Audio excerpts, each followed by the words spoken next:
हम रखने छियो सारी। तू आना भाई घरे तू गाड़ी जल्दी धले। गे दीदी सुन हम की कहे छियो। सुन दीदी हमर प्यारी हम रखने छियो सारी। तू आना भाई घरे तू गाड़ी जल्दी धले।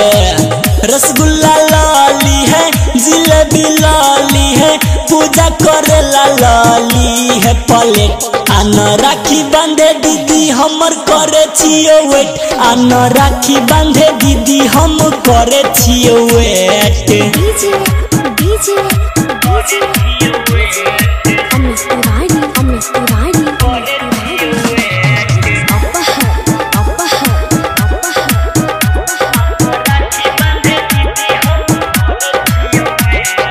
फूल वाला लगे हे राखी होगे राखी।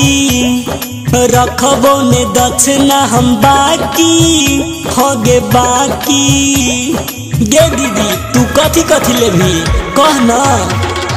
फूल वाला लगे हे राखी होगे राखी। रखबो ने दक्षिणा हम बाकी होगे बाकी।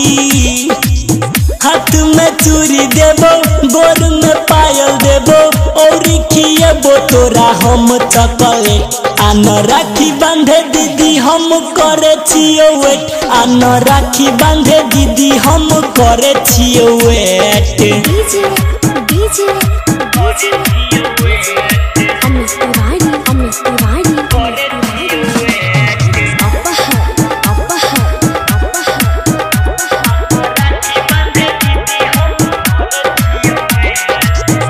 तेने भाव दीदी खोगे हाँ खोगे। ये बही तू कखुन बतोगे हाँ बतोगे। गे दीदी कखुन भी कहना। तेने भाव दीदी खोगे हाँ खोगे। ये बही तू कखुन बतोगे हाँ बतोगे। राइटर मिथुन भैया परे छो तोहर पैया।